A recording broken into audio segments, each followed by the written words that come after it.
Thank you very much. It is a great pleasure to be here and to talk about not only an important subject, I have to admit it is my favorite subject, to talk on the 4 dimensions of effective carbon pricing. But before I talk about the 4 dimensions of carbon pricing, I would like to emphasize an important fact. And this important fact is that almost all energy experts have underestimated the technological progress in the era of renewable energies, and in particular in PV. So the machine is not doing what I want that they should do. So what you can see here is basically, if you compare the energy scenarios and the historical data about the deployment of renewables, you can easily see that almost all experts have underestimated the potential of PV, and it turns out that 30 to 50% of global electricity generation could come from PV by 2050. So this is an enormous success story we have experienced over the last decade. However, and this is quite important, despite of technological progress in the renewable energy sector and despite of all the international talks about climate change, we are in a situation where the global emissions are rising, and in particular in the last few years we have seen they are rising again after they have paused a little bit. And the fundamental question is, what's the reason for that? Why are emissions rising? And this brings me to carbon pricing. I will not talk today about carbon pricing in the usual attitude of an economist telling you that carbon pricing is the most efficient thing. I'm not so much interested in efficiency. I'm really interested in effectiveness.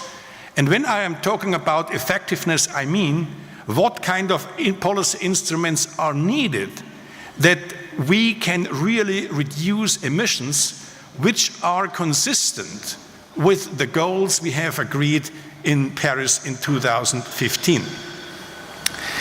If you look at this slide, this is from my point of view really boring. What you can see here is basically the committed emissions in particular caused by coal, by the existing coal-fired plants and by the planned ones.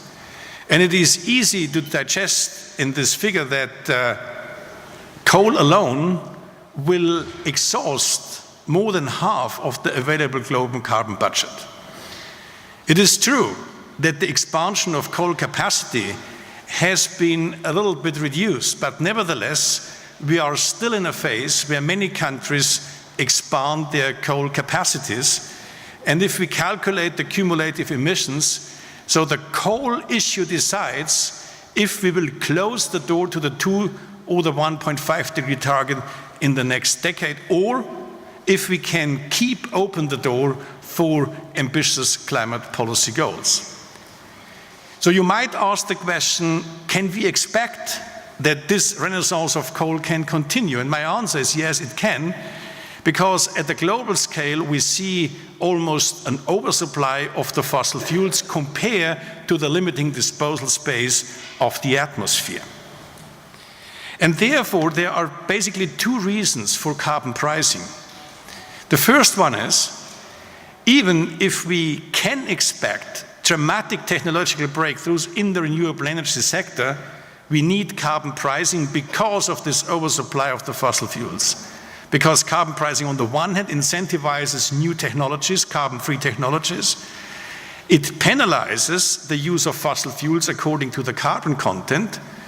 And what is also quite important, that basically the carbon price can create revenues which can be used by the finance ministers.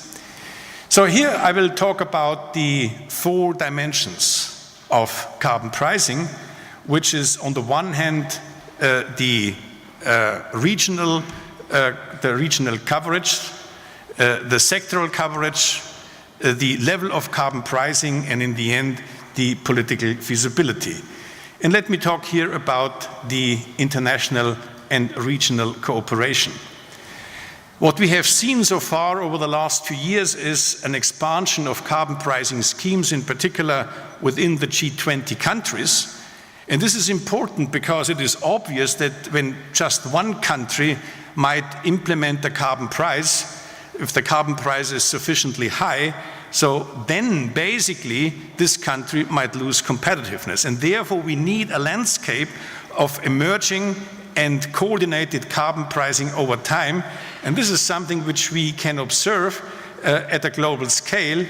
And also we see basically a few very interesting examples where this bilateral and multilateral carbon pricing schemes emerge, for example, in Norway, in Switzerland, in Ontario, Quebec, and California, and so on. This is a whole list of countries implementing this kind of carbon pricing, and this is a starting point for international cooperation and coordination.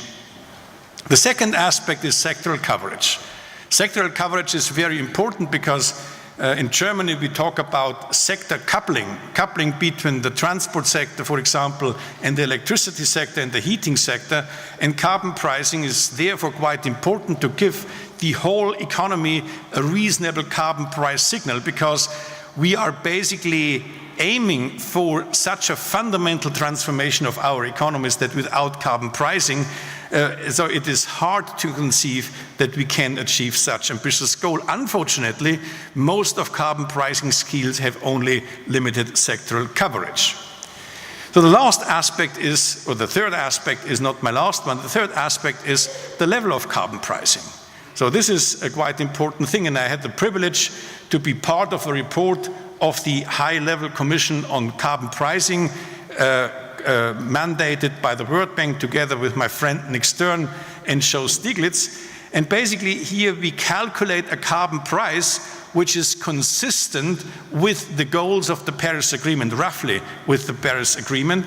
And here we calculated that by 2020 we would need a carbon price between $40 to $50 per ton CO2 and between $50 to $100 by 2030 in order to find a short-term entry point for this long-term transformation which is required when we want to achieve the Paris Agreement, which basically means a stabilization of the global mean temperature well below 2 degrees. Unfortunately, most of our schemes, carbon pricing schemes, and in particular the emissions trading scheme, lack dynamic efficiency. Here you can see that we have a sharp decline of carbon prices.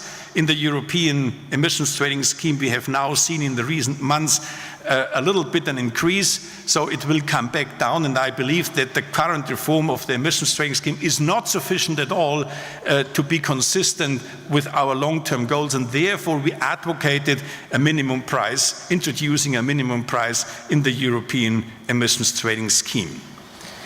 The last important point which determines and should determine the carbon price are the capital costs and the interest rate. The capital costs are very important for renewables because the share of capital costs for renewables is much higher compared to the fossil fuel sector. And if you can see basically increasing capital costs, this basically has a strong negative impact on the deployment of renewables. In order to counteract the increase of interest rate and capital costs, you need basically an increasing carbon price. Carbon pricing is, so to say, a hedging strategy against increasing interest rates and capital costs. So these are the 4 dimensions which should be taken into account when we want to have effective carbon pricing. And again, when I am talking about effective carbon pricing, I also talk about the political feasibility. And what you can see here basically is that the carbon pricing schemes, the tax schemes, has empirically a much higher potential for carbon revenues compared to the emissions trading schemes. One thing which is very, very important for the political feasibility of carbon pricing is the following. All empirical studies clearly indicate that carbon pricing can only be implemented if policymakers are transparent what should happen and what will happen with the revenues. It can be for green investment, it can be for tax reduction, for example, labor taxes or capital taxes, but policymakers should be transparent. Transparency is key for the political feasibility. In all the successful examples in which carbon pricing was successful, these transparency issues played a quite important and an outstanding role. So this is what I have to say about just and effective carbon pricing. And again, I haven't talked about efficiency. Efficiency means a little bit less costs, a little bit more welfare gains. Here I'm talking about effectiveness, which brings us to in a situation which helps us to reduce emissions. And secondly, a fairness issue where we can basically take into account also political feasibility and distributional concerns. Thank you very much.